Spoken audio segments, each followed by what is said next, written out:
Assalamu alaikum everyone. Hope you all are doing great and having a good time.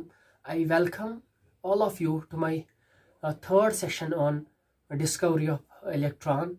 The session will be wholly dedicated to the calculation of E by M ratio or specific charge on electron. तो आज के इस topic में हम ये discuss करने वाले हैं कि स्पेसिफिक चार्ज या E by m ratio electron का कैसे जे थॉमसन ने कैलकुलेट किया।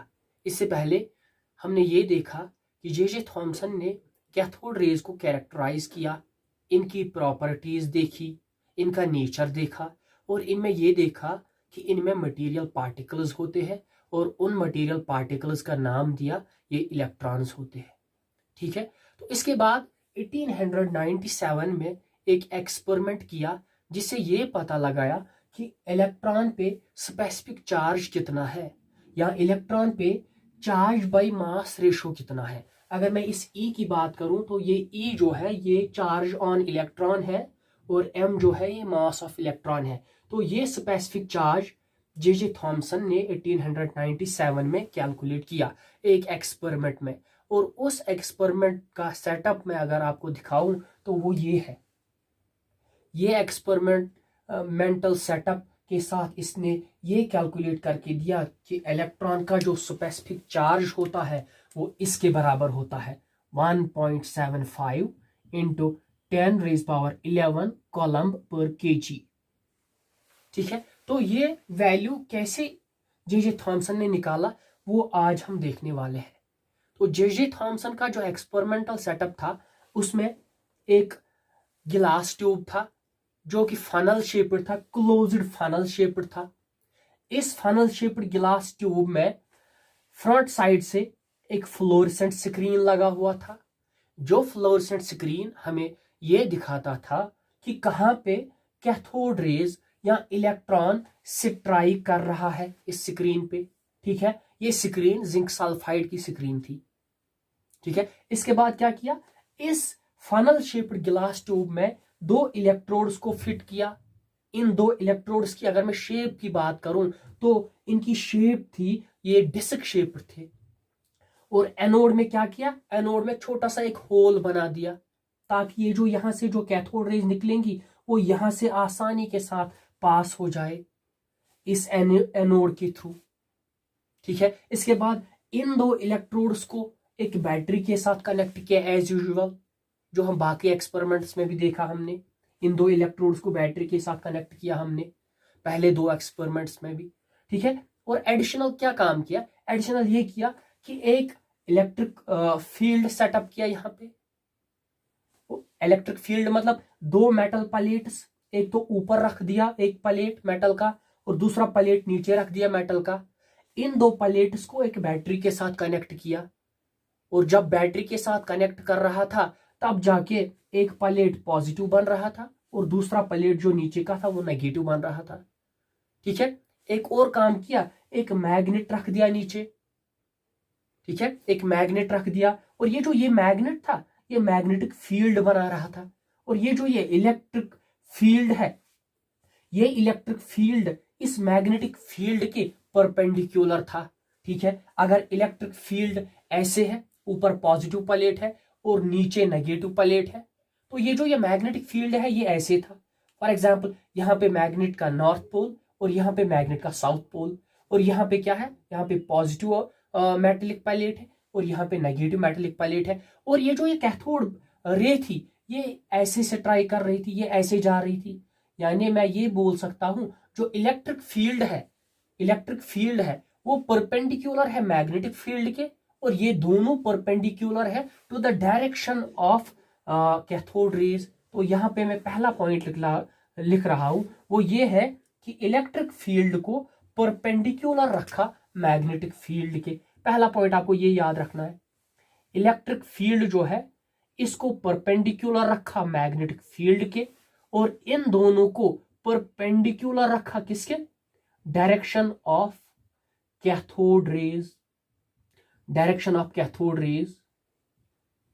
ठीक है। इसके बाद क्या किया, बैटरी का स्विच ऑन किया। जो पहला सेटअप था वो ये था, बैटरी का स्विच ऑन करते ही हमें ये पता है कि यहां से कैथोड रेज बहुत सारी निकलती है कैथोड से, और यहाँ पे होल है। एक हम सपोज करते हैं एक कैथोड पार्टिकल जो है, एक इलेक्ट्रॉन है, वो इस होल के थ्रू पास हो रहा है। ठीक है, तो फिर क्या काम किया, इस इलेक्ट्रिक फील्ड का स्विच ऑफ किया और ये मैग्नेट यहां से हटा दी। ठीक है, यहां से बैटरी का स्विच ऑन किया, एक पार्टिकल हमने सपोज किया यहां होल से निकल रहा है। ठीक है, इलेक्ट्रिक फील्ड का स्विच ऑफ करते ही इसने क्या देखा कि ये जो ये इलेक्ट्रॉन्स है या कैथोड रेज है, ये स्ट्रेट लाइन में ट्रैवल करते हैं in absence of electric field and magnetic field. ठीक है, और हमें इस बी पॉइंट पे यहाँ पे फ्लोरेसेंस दिखा। ठीक है, ब्राइट स्पॉट बी पॉइंट पे दिखा। तो ये बी पॉइंट क्या दिखाता है, ये बी पॉइंट दिखाता है जब मैंने ना तो इलेक्ट्रिक फील्ड दिया इस एक्सपेरिमेंट में और ना ही मैग्नेटिक फील्ड अप्लाई किया, तो इसका जो डायरेक्शन है इस इलेक्ट्रॉन का वो स्ट्रेट लाइन है, यानी बी पॉइंट पे वो स्ट्राइक कर रहा है फ्लोरेसेंट स्क्रीन के। तो दूसरा स्टेप ये किया, अब इलेक्ट्रिक फील्ड का स्विच ऑन कर दिया। ठीक है, बैटरी का स्विच ऑन करते ही ये पॉजिटिव बन गई ये प्लेट और ये नेगेटिव प्लेट बन गई, और इनके बीच क्या है, इनके बीच अब इलेक्ट्रिक फील्ड है। जब इलेक्ट्रिक फील्ड इनके बीच अब आ गई, तब इससे क्या होगा, इलेक्ट्रिक फील्ड से जो यहां से ये इलेक्ट्रॉन निकलेगा इस होल के थ्रू, ये तो इससे पहले जब ना तो इलेक्ट्रिक फील्ड था ना मैग्नेटिक फील्ड था, ये स्ट्रेट जा रहा था। ठीक है, बी पॉइंट पर स्ट्राइक कर रहा था। अब जब मैंने इलेक्ट्रिक फील्ड यहां पे अप्लाई की, तो ये इलेक्ट्रिक फील्ड जो है ये इस इलेक्ट्रॉन पे एक फोर्स डालता है, इलेक्ट्रॉन पे फोर्स डालता है और पॉजिटिव ऑफ द प्लेट की तरफ इसको डिविएट कर रहा है, इसकी पाथ को, इलेक्ट्रॉन की पाथ को। तो सपोज हमने ये माना, जब मैंने इलेक्ट्रिक फील्ड यहां पे अप्लाई किया, तो इलेक्ट्रिक फील्ड ने इस इलेक्ट्रॉन पे चार्ज डाल के इसको डिविएट किया ए पॉइंट पे। तो ये ए पॉइंट ये दिखाता है जब मैंने इलेक्ट्रिक फील्ड इस एक्सपेरिमेंट में लगा दी, इलेक्ट्रिक फील्ड का यूज किया, तो इलेक्ट्रॉन पे इलेक्ट्रिक फील्ड ने फोर्स अप्लाई किया और इसको पॉजिटिव ऑफ द प्लेट की तरफ डिविएट किया। और हमें ये पता है ये जो ये इलेक्ट्रिक फील्ड होता है, ये कितना फोर्स डालता है एक इलेक्ट्रॉन पे, वो इसके मैग्नीट्यूड के बराबर होता है।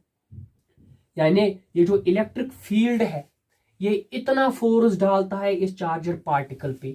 ठीक है, उसका मैग्नीट्यूड ये होता है, यानी चार्ज ऑन इलेक्ट्रॉन और इलेक्ट्रिक फील्ड स्ट्रेंथ, यानी जितना हम इलेक्ट्रिक फील्ड को बढ़ाएंगे उतना ज्यादा फोर्स डालेगा इलेक्ट्रिक फील्ड इस चार्जर पार्टिकल पे, उतना ज्यादा ये डिविएट होगा।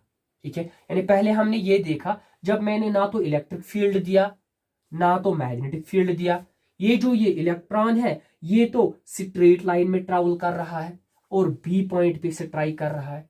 यानी ये तो हमें पहले भी पता है कि जो कैथोड रेज है वो स्ट्रेट लाइन में ट्रैवल करती है in absence of electric field and magnetic field. दूसरा मैंने ये काम किया, मैंने अब इलेक्ट्रिक फील्ड लगा दी, यहाँ पे इलेक्ट्रिक फील्ड रखा मैंने यहाँ पे।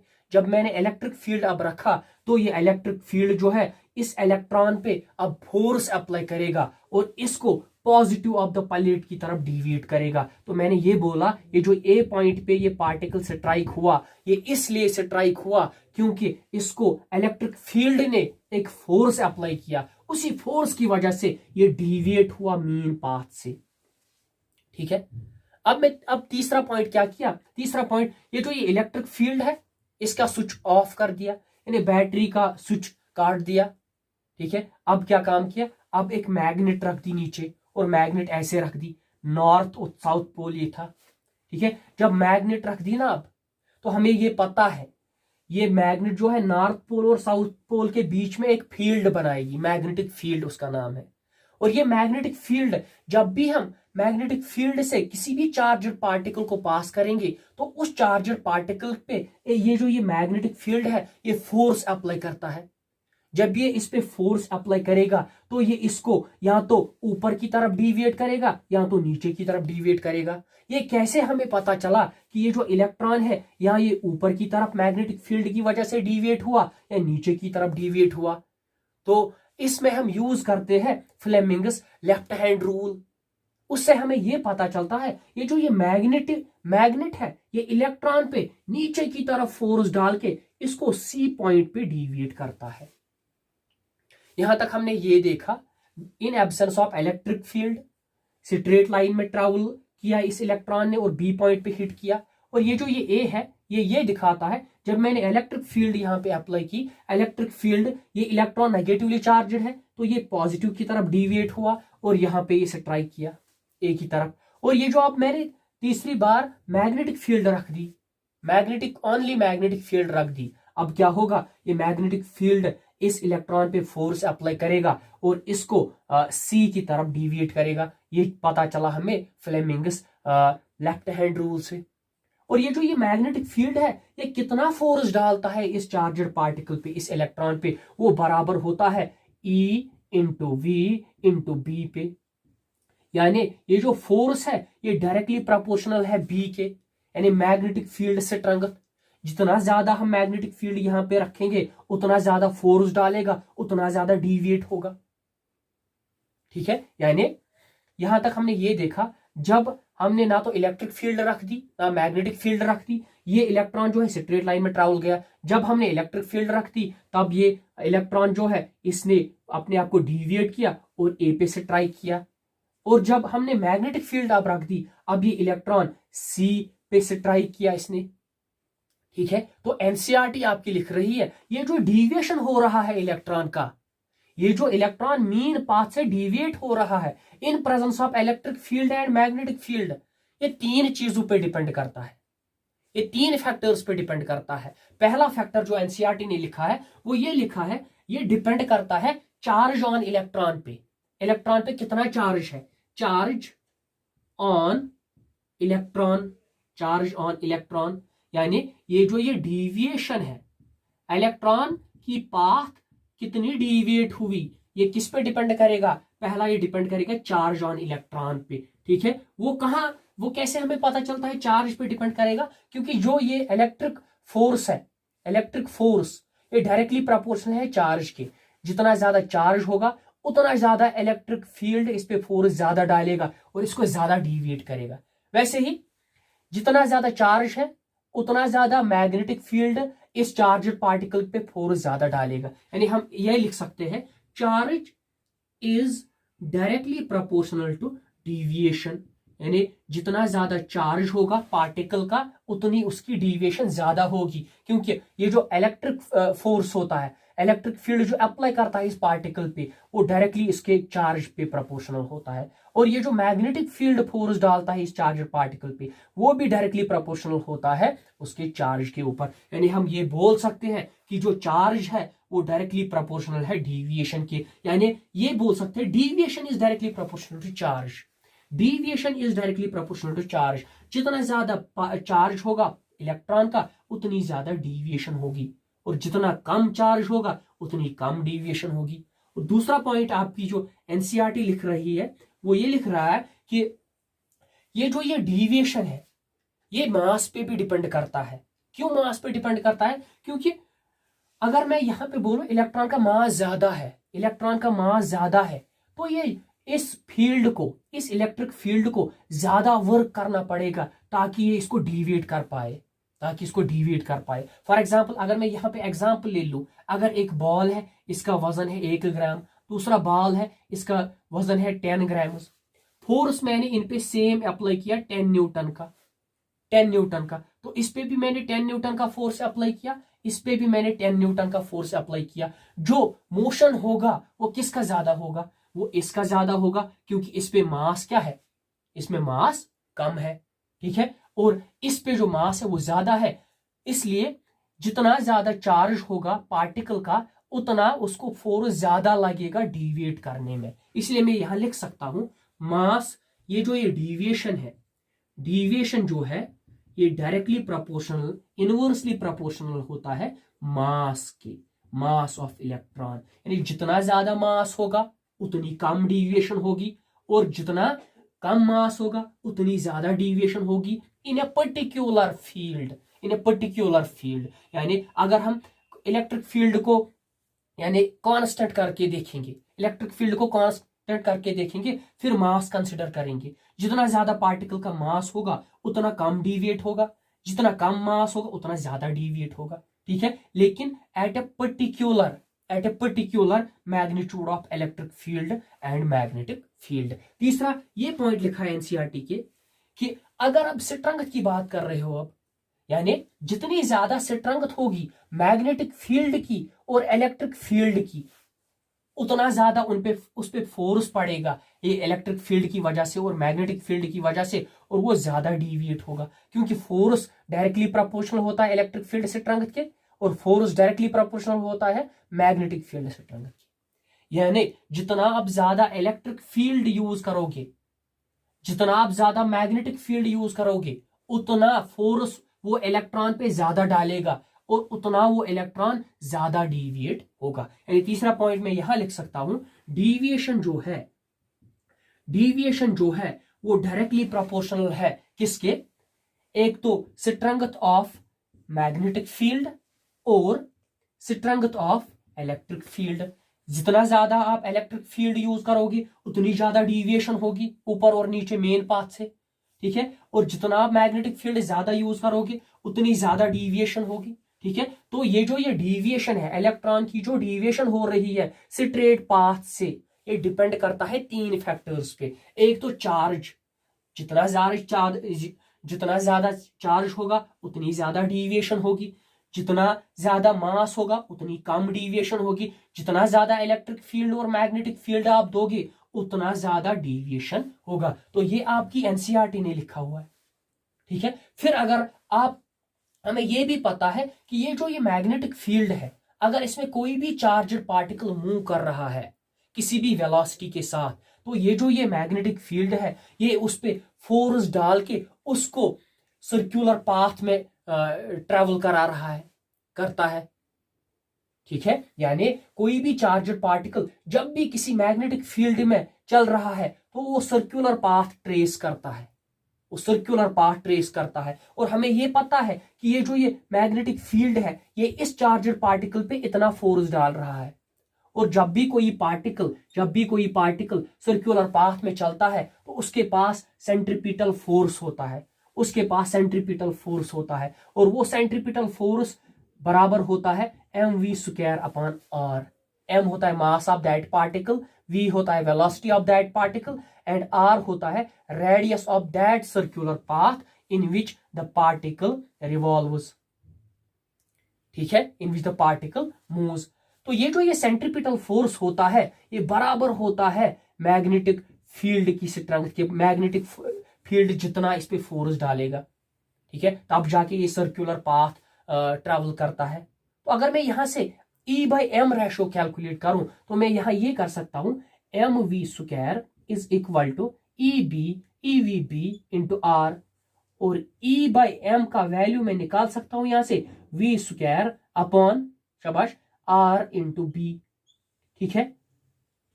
तो इस वेलोसिटी, ये वेलोसिटी है, velocity of charge particle, R होता है रेडियस उस सर्कल का जिसमें ये पार्टिकल मूव कर रहा है, और B है मैग्नेटिक फील्ड स्ट्रेंथ।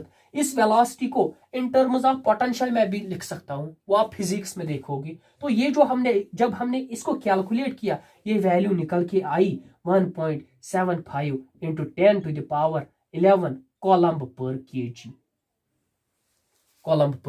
केजी, ठीक है। तो यहां तक हमने ये देखा जे थॉमसन ने स्पेसिफिक चार्ज 1897 में कैसे कैलकुलेट किया, एक एक्सपेरिमेंट करके। उस एक्सपेरिमेंट में उसने इलेक्ट्रिक फील्ड का यूज किया और मैग्नेटिक फील्ड का भी यूज किया, ठीक है। फिर ये बोला ये जो डिविएशन होती है ये तीन चीजों पे डिपेंड करती है, charge on electron, mass on electron, और मैग्नेटिक फील्ड स्ट्रेंथ और इलेक्ट्रिक फील्ड स्ट्रेंथ। फिर हमें यह पता है अगर किसी भी मैग्नेटिक फील्ड में कोई भी चार्ज पार्टिकल मूव कर रहा है तो वो सर्कुलर पाथ ट्रेस कर रहा है, और उस पार्टिकल पे मैग्नेटिक फील्ड जो फोर्स डालता है वो इसके बराबर होता है। और जब भी कोई पार्टिकल सर्कुलर मोशन करता है तो उसके पास सेंट्रीपिटल फोर्स होता है, वो centripetal force mv² upon r के बराबर होता है। फिर हमें ये भी पता है कि ये मैग्नेटिक फोर्स होता है जो मैग्नेटिक फील्ड चार्जड पार्टिकल पे अप्लाई करता है वो बराबर होता है सेंट्रीपिटल फोर्स के, तो इस इक्वेशन से हमें ये पता चला कि E/m जो स्पेसिफिक चार्ज है वो किसके बराबर निकल के आता है, v²/RB। इस v को इस वेलोसिटी को इन टर्म्स ऑफ पोटेंशियल में भी हम कन्वर्ट कर सकते हैं, वो आप फिजिक्स में देखोगे, और ये वैल्यू निकल के आता है 1.75 × 10⁻11 कॉलम पर kg। तो ये एक्सपेरिमेंट से जे थॉमसन ने इलेक्ट्रॉन का क्या कैलकुलेट किया, E/m रेशो। ठीक है, so that's it for today's class. Have a good day. Thank you.